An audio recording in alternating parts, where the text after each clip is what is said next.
The body hit his porch like a sack of grain dropped from a wagon. Thomas Brennan heard the thud from inside his cabin, where he'd been cleaning his rifle by lamplight. The sound was wrong, not an animal, not the wind knocking over a milk pail. This was human weight meeting wood, followed by silence so complete it made his ears ring.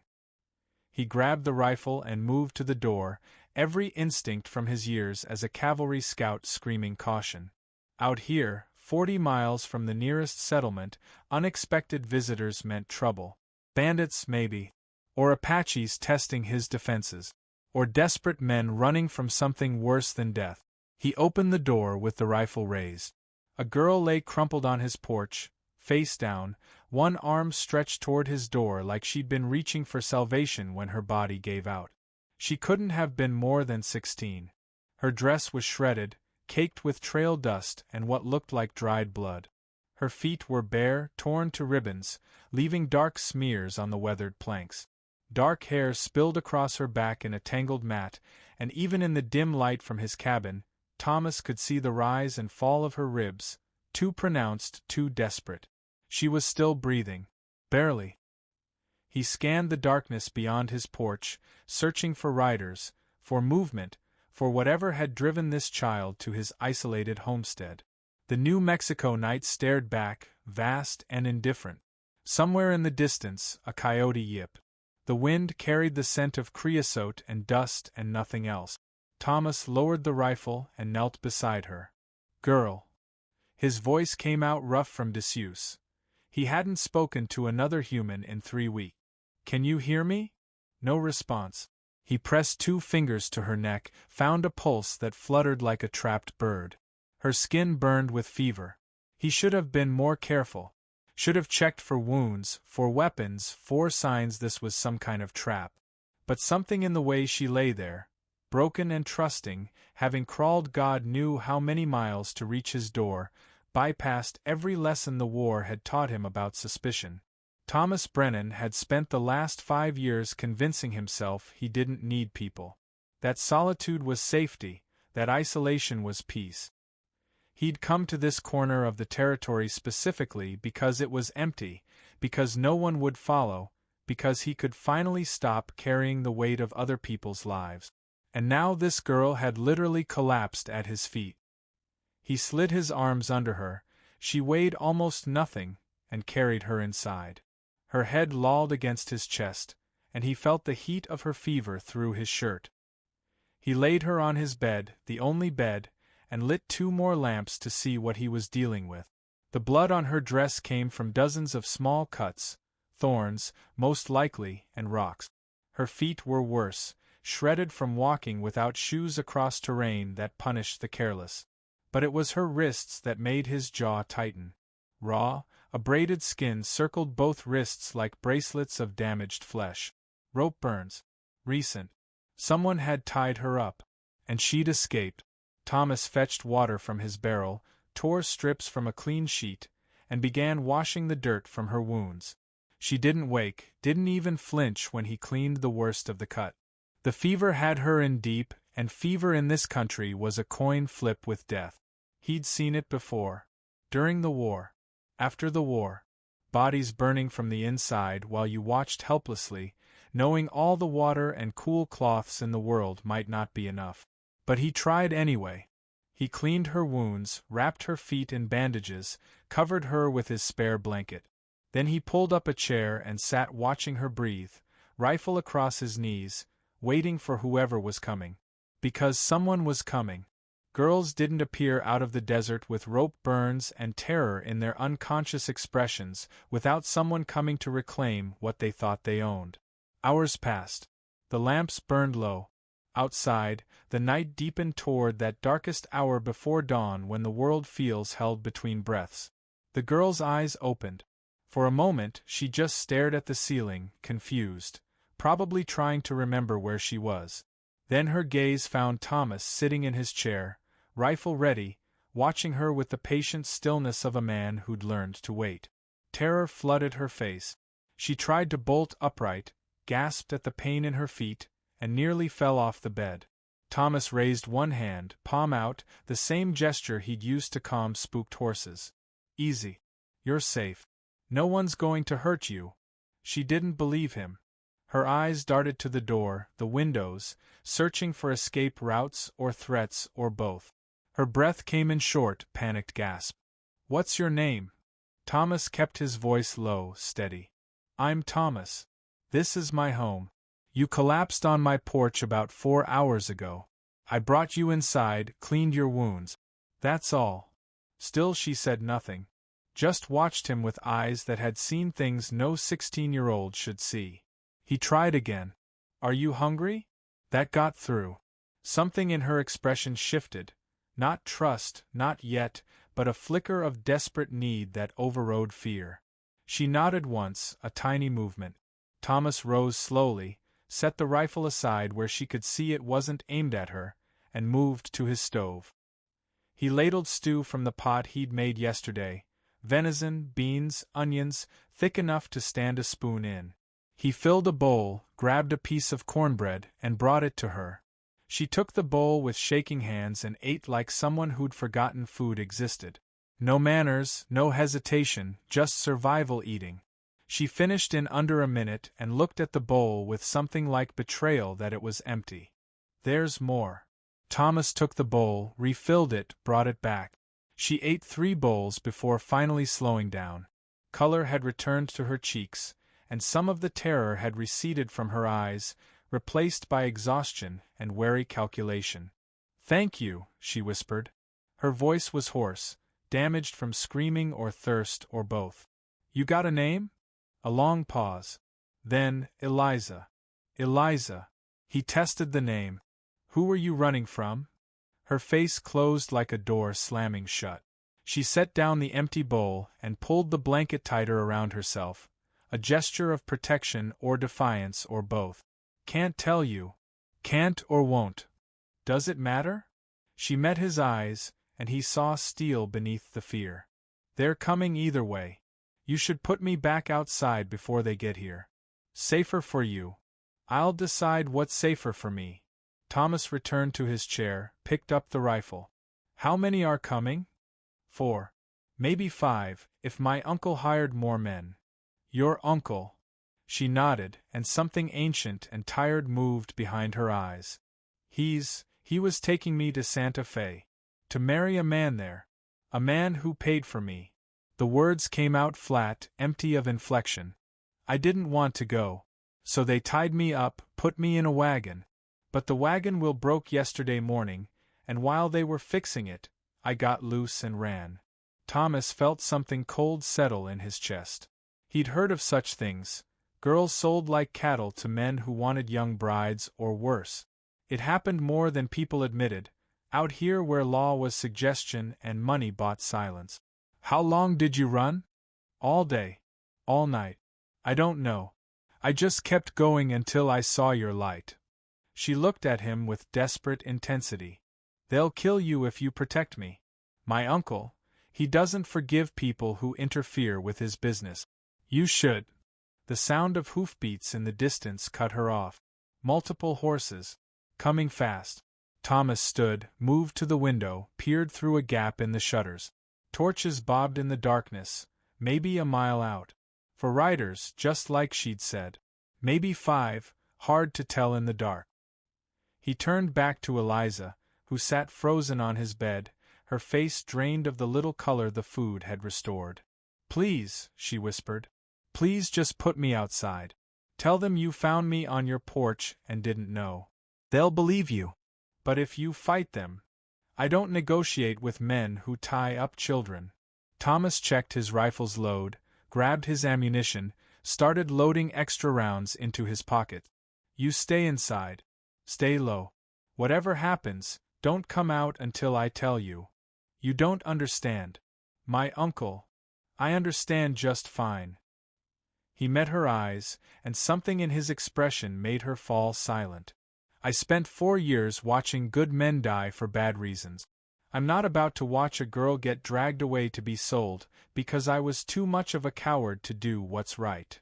The hoofbeats were closer now. Maybe half a mile. Thomas could hear them shouting, coordinating, spreading out to surround his cabin. Eliza's eyes filled with tears, but she nodded. "I'm sorry. I'm so sorry I brought this to you." "Don't be." Thomas moved to the door, rifle ready, and allowed himself one last glance back at the girl who'd collapsed at his doorstep. "Some things are worth fighting for. Turns out you're one of them." He stepped outside into the darkness, closing the door behind him, and faced the approaching torches with the calm resignation of a man who'd already made his choice. The riders were a quarter-mile out now, close enough that he could make out faces in the firelight. And Thomas Brennan, who'd come to the desert to escape humanity and its endless complications, realized with strange clarity that he'd just decided some complications were worth dying for. They came to a stop 30 yards from his porch, horses snorting and stamping, torch fire painting their faces in shades of orange and shadow. 5 men, just as Eliza had feared. The one in front sat a bay gelding with the confidence of someone accustomed to being obeyed. He was older than the others, maybe 50, with a thick beard going gray and eyes that assessed Thomas's cabin the way a businessman might evaluate property he intended to acquire. "Evening, friend." His voice carried the false warmth of a practiced liar. "Name's Vernon Hayes. We're tracking a runaway, young girl, dark hair, about 16. She stole some money from us and ran off yesterday. You seen anyone like that?" Thomas kept his rifle lowered but ready. "This is private property. State your business or move on." Vernon's smile didn't waver, but something cold flickered in his eyes. "Now, that's not very neighborly. We've been riding all night, following tracks that led straight to your door. So I'll ask again, and I'll thank you to answer directly. Have you seen a girl matching that description?" "No." The lie sat heavy in the air. One of Vernon's men, a younger fellow with a scar bisecting his left eyebrow, spat tobacco juice and laughed. "He's lying, Vernon. Tracks go right up to his porch and stop. She's inside." Vernon nodded slowly, as if Thomas had confirmed something disappointing. "Friend, I don't know what that girl told you, but she's a liar and a thief. She's also my niece, which makes her my responsibility. Now, I'm willing to overlook your interference if you just hand her over. No harm done. But if you make this difficult..." He gestured to his men. "Well, difficult has consequences." Thomas studied the 5 faces. 4 hired guns and a man who sold his own blood to the highest bidder. He'd known men like this during the war, officers who treated soldiers like property, who calculated lives in terms of profit and loss. "She's got rope burns on her wrists," Thomas said quietly. "Feet torn to shreds from running barefoot through the desert. She's half-starved and burning with fever. That's not how you treat family." Vernon's expression hardened. "How I treat my family is my business. She's under my care until she's married, and I've made arrangements for her future. Now stop wasting my time and bring her out." "No." The word hung in the air like a gunshot. Vernon's men shifted in their saddles, hands drifting toward holstered weapons. The horses sensed the tension, sidestepping nervously. "You're making a mistake," Vernon said, voice dropping to something dangerous. "I'm giving you a chance to walk away from this without bloodshed. But if you force my hand..." "Your hand..." Thomas felt anger rising, hot and clean, cutting through the careful distance he'd maintained from the world for 5 years. "You tie up a 16-year-old girl and haul her off to be sold to some man in Santa Fe, and you want to talk about forcing hands? You don't have a hand, Hayes. You have a crime. And I'm not helping you finish it." Vernon's false smile finally died. "Last chance. Give me the girl or we take her. And you." Dead men don't file complaints. Inside the cabin, Thomas heard something shift, probably Eliza moving closer to the door, listening. He thought about the way she'd eaten that stew, the desperate gratitude in her eyes when he'd given her more. Thought about her whispered apology for bringing danger to his door. Some things were worth fighting for. He'd said it. Might as well mean it. "You want her, you'll have to come through me." For a long moment nobody moved. The desert wind carried the scent of sage and horse sweat and the metallic promise of violence. Somewhere in the distance, that same coyote yipped again, oblivious to human dramas playing out under the stars. Then Vernon nodded to his men. "Burn him out." Two of the riders wheeled their horses and galloped toward the sides of the cabin, torches held high, clearly intending to set his home ablaze from multiple angles. Thomas had 1 second to make a choice: shoot at men who hadn't fired yet, or wait until they did and lose the initiative. He chose the cavalry answer. His first shot took the nearest rider's torch out of his hand, sending it spinning into the dirt where it sputtered and died. The second shot went into the ground at the horse's feet, spoking it badly enough that the rider had to fight for control instead of throwing fire. The other 3 men went for their guns. Thomas dove behind a water trough, feeling bullets punch into wood and sending splashes of water into the air. He fired back, careful shots, not aiming to kill but to suppress. One man yelped and grabbed his arm. Another's horse reared, throwing him. But Thomas was outnumbered and outgunned, and they all knew it. This would end one way unless something changed. The cabin door flew open. Eliza stood in the doorway, illuminated by lamplight from behind, holding Thomas's spare revolver in both hands. She looked like a ghost girl, pale and fierce and absolutely terrified. "Uncle Vernon." Her voice cracked but carried. "You want me? I'm here. Leave him alone and I'll come with you. I promise. Just don't hurt him." "No!" Thomas shouted, but Vernon was already smiling. "There's my good girl. I knew you'd see reason." He gestured to his men. "Lower your weapons, boys." The ladies made her choice. Eliza stepped off the porch, stumbling on her bandaged feet, the gun wavering in her grip. Tears streamed down her face, and Thomas understood with terrible clarity that she was willing to trade herself for his life. "Eliza, get back inside." "Thank you," she said, not looking at him. "For the soup. For trying. But I won't let you die for me." She took another step toward Vernon's men. And that's when the shot rang out from the darkness beyond the torchlight, a crack that echoed across the flatlands, sharp and final. Vernon's hat went flying, knocked clean off his head by a bullet that missed his skull by inches. Everyone froze. That was a warning. A woman's voice, calm and cold as winter, carrying from somewhere in the dark. "The next one won't be." Thomas recognized that voice, and shock rolled through him like thunder. Margaret. Another shot, this one kicking up dust between Vernon's horse's front legs. The animal shied violently, nearly dumping its rider. Vernon fought for control, eyes wide, scanning the darkness for a target he couldn't see. "You've got 10 seconds to ride away from that cabin," Margaret called. "After that, I start counting bodies instead of bullets." "Who the hell?" 8 seconds. Vernon's men were already moving, pulling their horses around, fear overriding orders. Whatever bravery they'd had evaporated in the face of an unseen shooter who could take Vernon's hat off in the dark. "This isn't over," Vernon shouted, but he was already turning his horse. "That girl belongs to me. You hear? She belongs." A third shot, close enough to Vernon's head that Thomas saw him flinch. Then all 5 riders were galloping away, torches abandoned, disappearing into the night with the thunder of hoofbeats and shouted curses. Silence fell like a curtain. Eliza stood in the middle of the yard, shaking, the gun hanging loose in her hands. Thomas rose from behind the water trough, eyes searching the darkness. "Margaret," he called. "That you?" A figure emerged from behind a cluster of rocks 50 yards out, a woman in men's traveling clothes, a rifle slung over her shoulder, walking with the easy confidence of someone who knew exactly how dangerous she was. As she came into the lamplight, Thomas felt 5 years of carefully constructed isolation crack like thin ice. Margaret Brennan looked exactly as he remembered. Tall, lean, dark hair pulled back in a practical braid, eyes that missed nothing.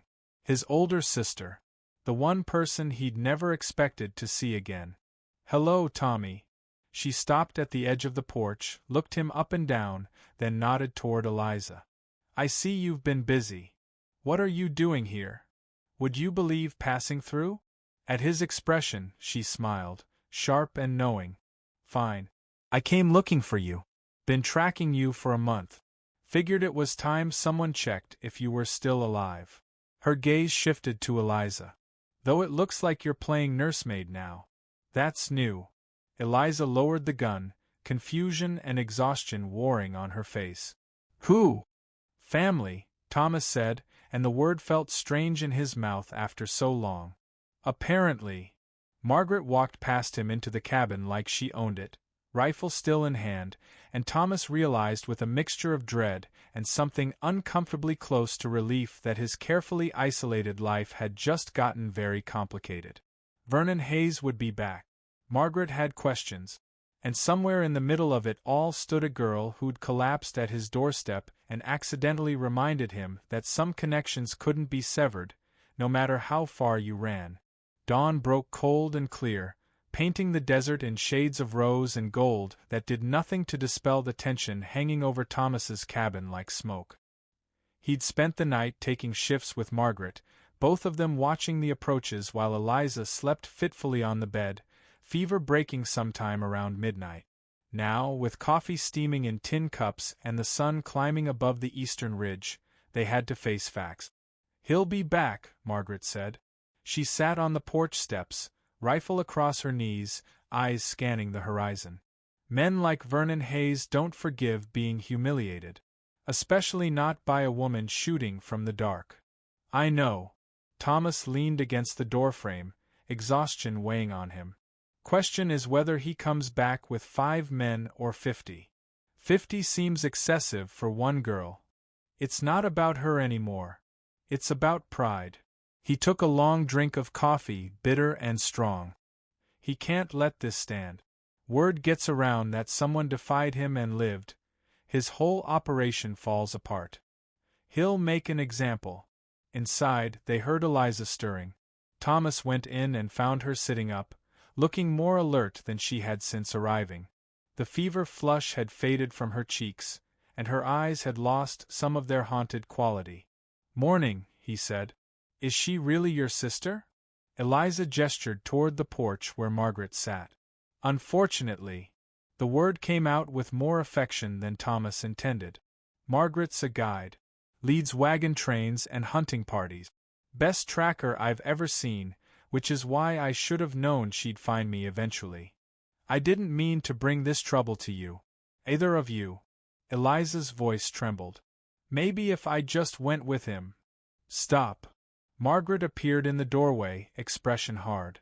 Girl, I don't know you, but I've seen your type before. Thinking you're responsible for men's bad choices. Thinking if you just sacrifice yourself, everyone else will be safe. She shook her head. That's not how the world works. Vernon Hayes is a predator. Your prey. And the only way to deal with predators is to become something they can't swallow. I don't know how to do that. You learn. Margaret sat down on the edge of the bed. Now tell me everything. Where was he taking you? Who was buying you? What exactly are we dealing with? Eliza hesitated, then began talking. The story came in fragments, pieces of nightmare strung together. Her mother dying 2 years ago. Vernon taking her in, claiming family duty.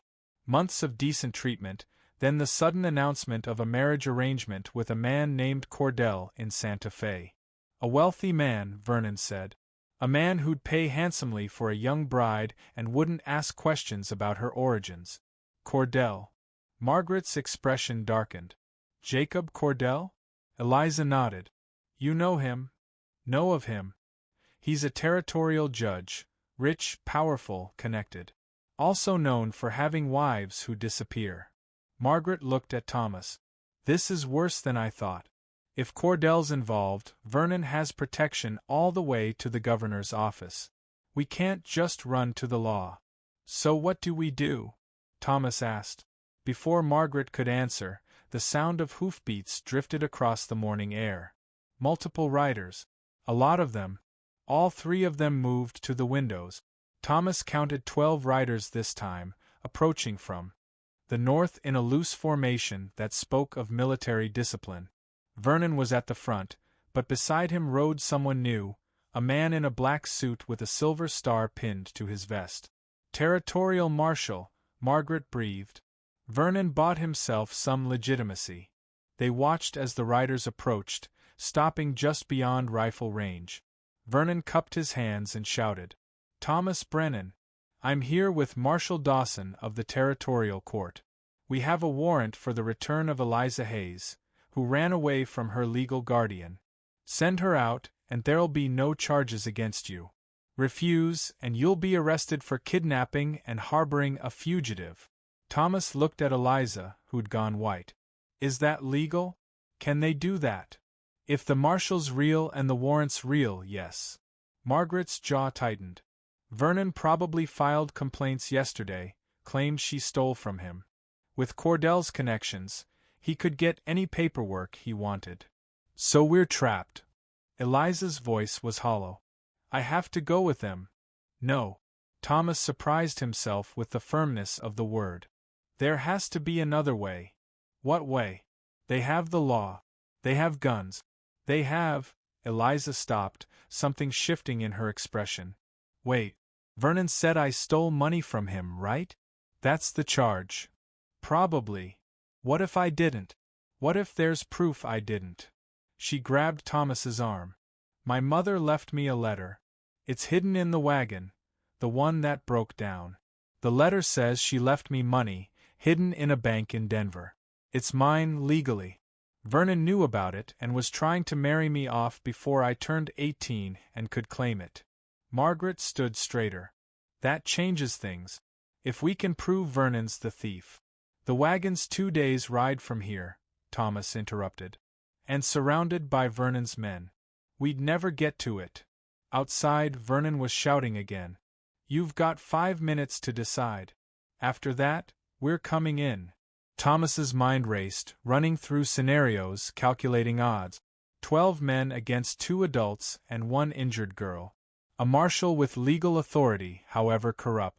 No time to reach the wagon, no time to gather evidence, no time for anything except, "I'll go." Everyone turned to look at Margaret. She'd picked up her rifle and was checking the load with calm efficiency. "I'll go to the wagon," she continued. "Get the letter. Bring it back here before Vernon can destroy the evidence. Thomas, you stall them. Keep them talking, keep them outside. Don't let them take Eliza, but don't start a shooting war with a marshal either. I'll be back by sunset." "That's insane," Thomas said. "You can't. I can outride anyone Vernon's got, and you know it." Margaret grabbed her saddlebags. "Besides, this is what I do. I've tracked through worse country with worse odds. Trust me, Tommy." She was out the door before he could argue, running for the small corral where she'd left her horse.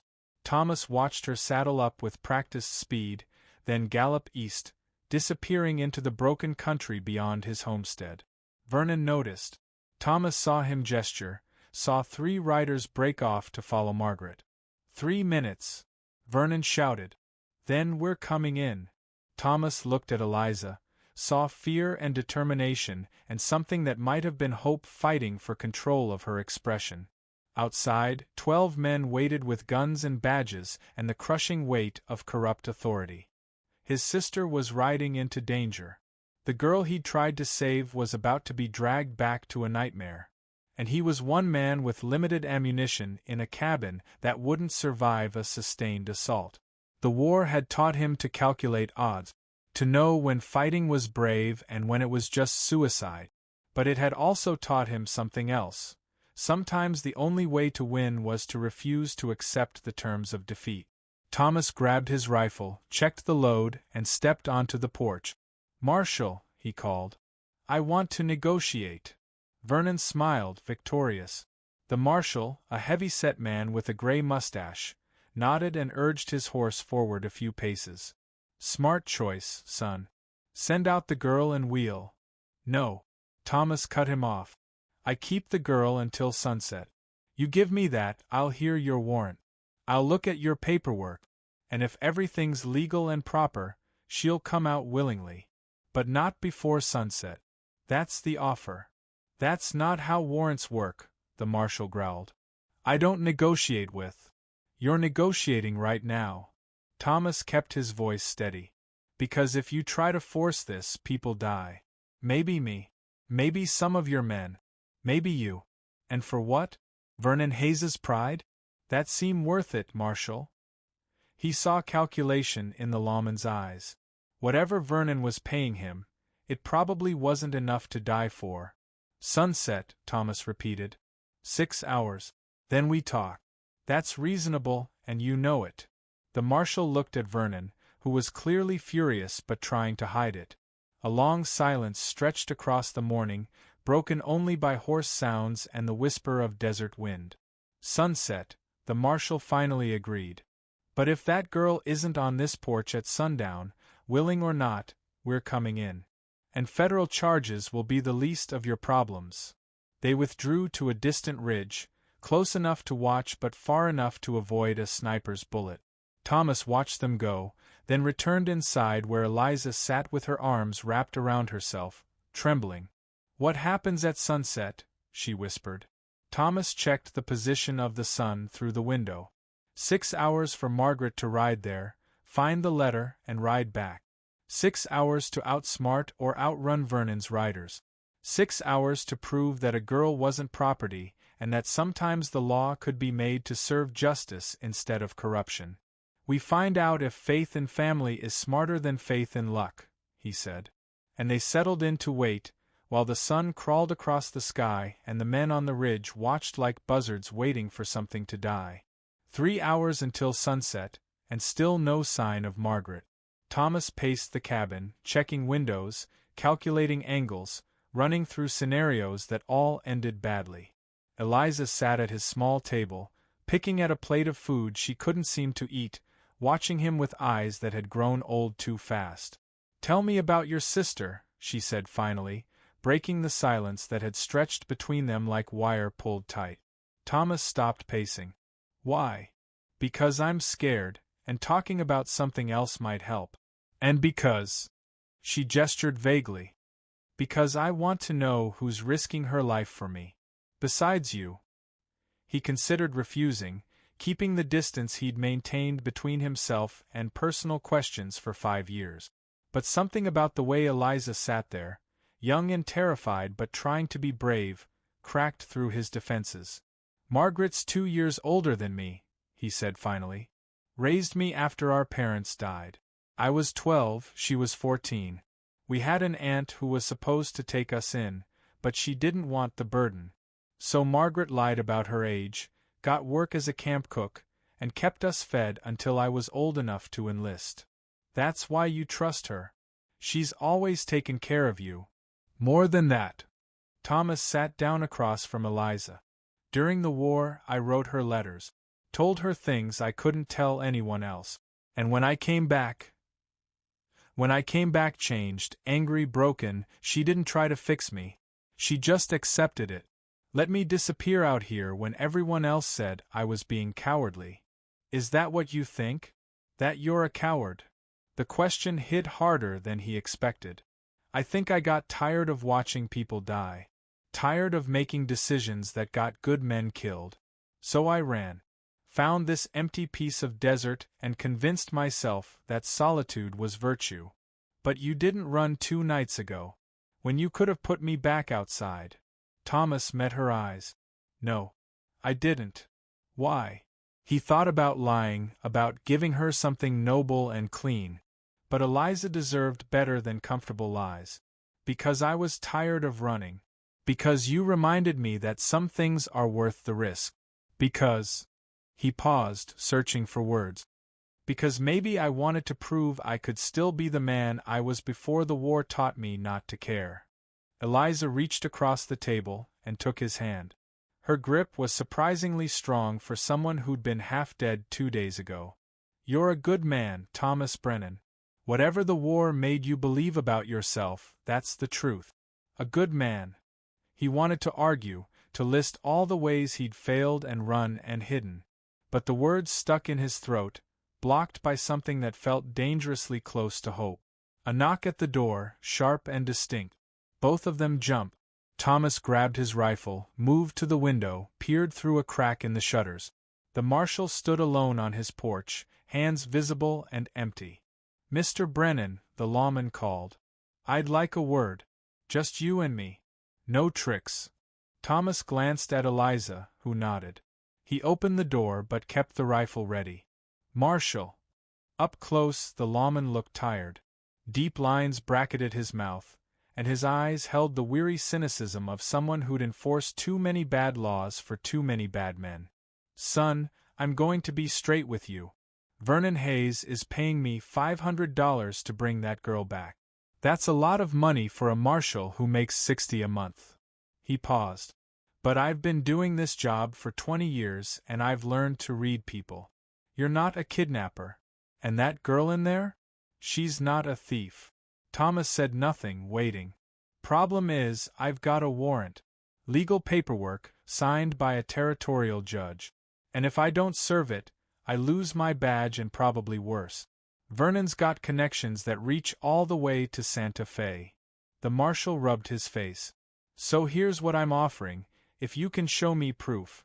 Real, documented proof, that Vernon's running some kind of scheme, I'll look the other way. I'll tell him the girl got away, that you must have had help I didn't see. But I need proof. Something that gives me cover to do the right thing. My sister's getting that proof right now. Then pray she gets here before sunset. Because if she doesn't..." The marshal shook his head. "I'll have no choice. Warrant's a warrant. I'm sorry, but that's how it is." He turned and walked back to his horse, leaving Thomas standing on the porch with those words ringing in his ears. "Pray she gets here before sunset." Thomas checked the sun's position. 2 hours left. Maybe less. He went back inside, found Eliza standing at the window, watching the ridge where Vernon's men waited like patient predators. "I heard," she said quietly. "The marshal. He's trying to help. Won't matter if Margaret doesn't get back in time. Then we need a backup plan." Eliza turned to face him, and something had changed in her expression, fear giving way to determined pragmatism. "If sunset comes and Margaret's not here, I'm going out there.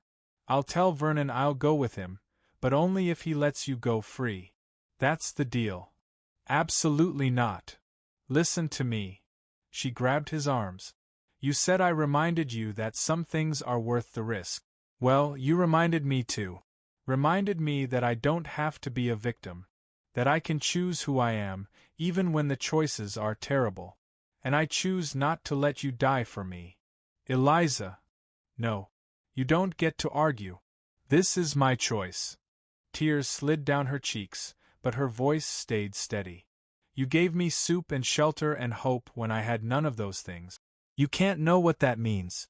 After months of Vernon treating me like property, you treated me like a person. Like I mattered." She smiled through the tears. "So if sunset comes and we're out of options, I want you to know, this choice is mine. Not Vernon's. Not fate's. Mine." Thomas pulled her into a hug, this brave, broken girl who'd collapsed at his doorstep and accidentally taught him that isolation wasn't safety, it was just another kind of dying. "Your mother," he said quietly. "Tell me about her." Eliza pulled back, surprised. "Why?" "Because if we're making final choices, I want to know who raised someone so damn stubborn." She laughed, watery but genuine. And for the next hour, while the sun crept toward the horizon, she told him stories. Her mother's laugh, her father's woodworking, the small farm in Missouri where she'd grown up. Happy memories from before the cholera, before Vernon, before the desert tried to swallow her whole. Thomas listened and added his own stories.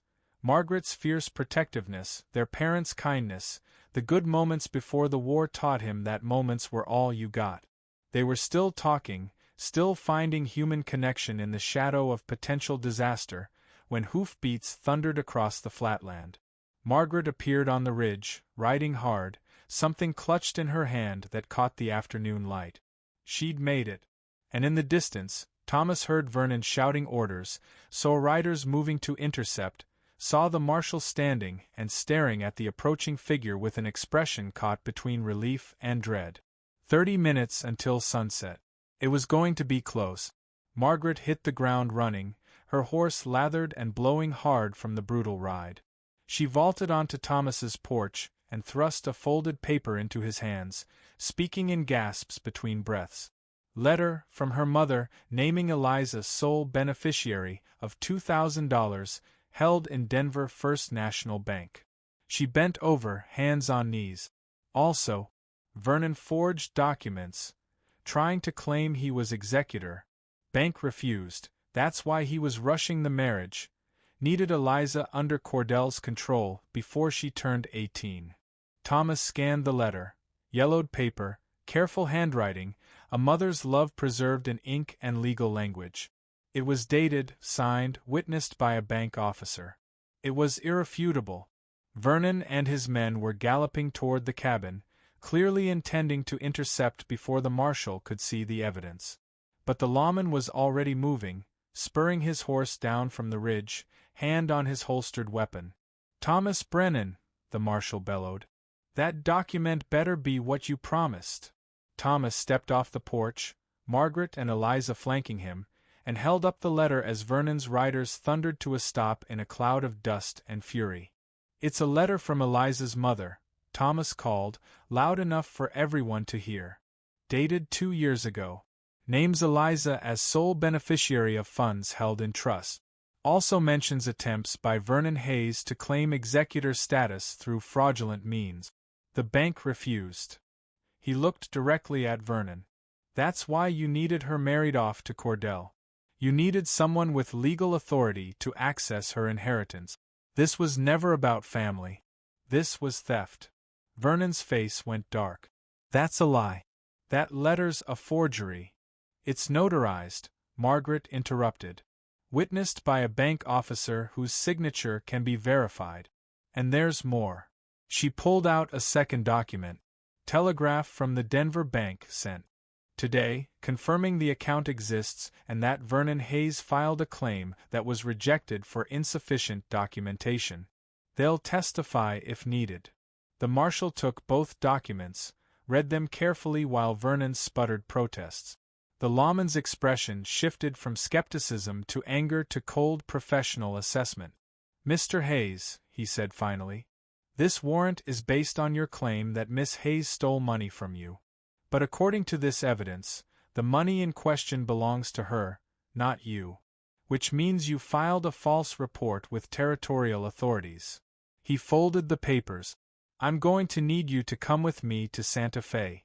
We've got some questions about fraud and attempted trafficking." "Trafficking?" Vernon's voice went shrill. "I'm her legal guardian. I was arranging a marriage, that's all."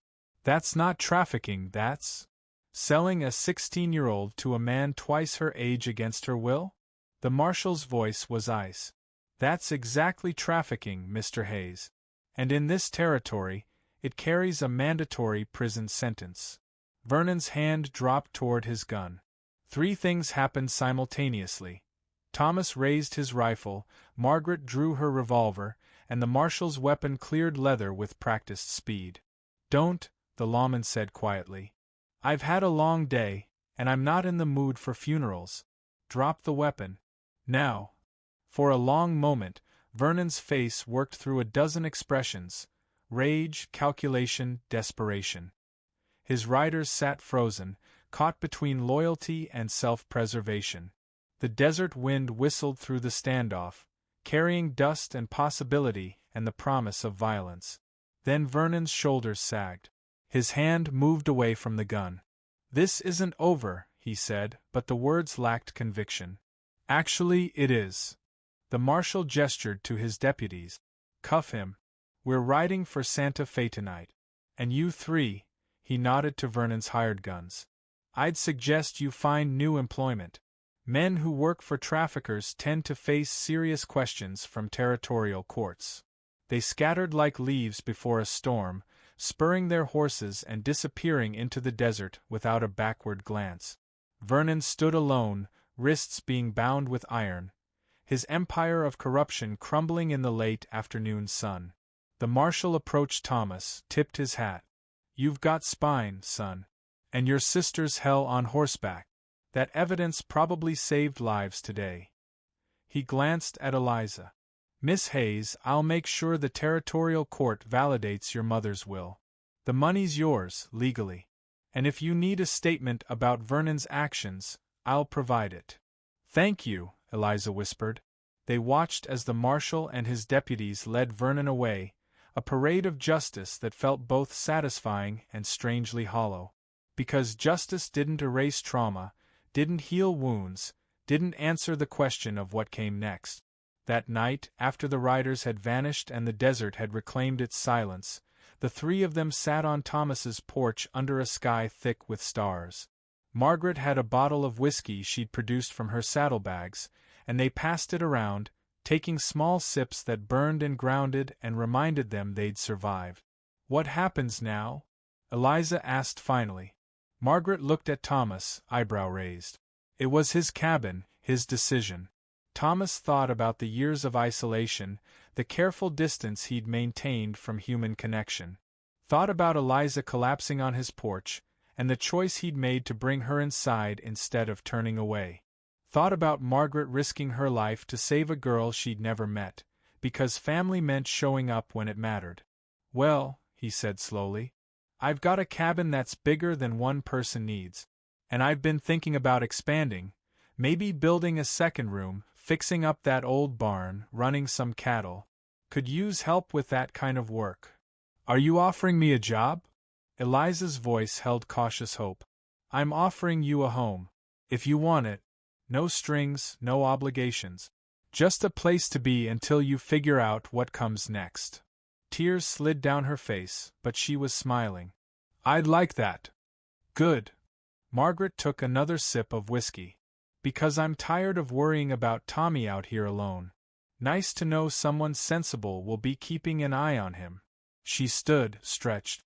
Now, I've got a wagon train expecting me in Tucson in 2 weeks. So I'll stay a few days, make sure you two don't burn the place down, then head out. She looked between them. But I'll be back. Family checks on family. That's how it works. Thomas nodded, throat tight with emotion he'd spent 5 years trying to bury. That's how it works. 6 months later, a traveler passing Thomas Brennan's homestead would see something unexpected. A cabin with smoke curling from 2 chimneys, a barn with fresh paint and laundry hanging in the morning sun. They'd see a man working in a corral with horses that hadn't been there before, and a young woman hanging washing with competent efficiency. If they stopped for water, which many did because Thomas had built a reputation for hospitality, they might hear laughter from inside the cabin, or see the man and girl working together to repair fence posts, moving with the easy coordination of people who'd learned to depend on each other. They might notice the third horse in the corral, a tall roan that belonged to a woman who stopped by every few weeks, carrying news from the wider world and staying just long enough to remind her brother that isolation wasn't the same as peace. And if they asked, Thomas might tell them the story. About a girl who collapsed at his doorstep, and how he gave her soup and found himself with something he'd thought the war had stolen forever, a reason to build instead of hide, to connect instead of isolate, to believe that family was something you could choose as much as something you were born into. Eliza turned 17 that autumn. By then, the money from her mother's account had arrived, and Thomas helped her open a legitimate bank account in her own name. She talked sometimes about traveling to California, about seeing the ocean, about finding whatever life waited beyond the desert. But she never left, not because she was trapped, but because she'd learned something Thomas had taught her without meaning to. Home wasn't a place. It was people who chose to stand with you when running would have been easier, who gave you soup when you were starving and defended you when monsters came calling. Years later, when people asked Eliza Hayes how she survived Vernon's cruelty and found her way to safety, she'd tell them about the desert, about running until her feet bled, about the light in the window that saved her life. But what she remembered most wasn't the rescue. It was the choice. The moment when Thomas Brennan looked at a broken girl on his porch and decided she was worth fighting for. The moment when Margaret rode into danger for a stranger's sake. The moment when three people who owed each other nothing chose to become something more. They chose to become family. And in the harsh, unforgiving desert where most things died before they could take root, that choice bloomed into something rare and precious and strong enough to weather any storm. The last light of that first evening, the one where everything changed, caught Eliza's face as she stood on Thomas's porch, looking out at the vast territory that had tried to swallow her. She was smiling. Not the desperate, frightened expression she'd worn when she collapsed at his door. But something new. The smile of someone who'd learned that the world contained both monsters and heroes, and that sometimes, heroes were just ordinary people who decided that kindness mattered more than safety. Thomas stood beside her, Margaret on his other side, and together they watched the sun set over the desert that had tested them and found them worthy. In that golden light anything seemed possible, even hope.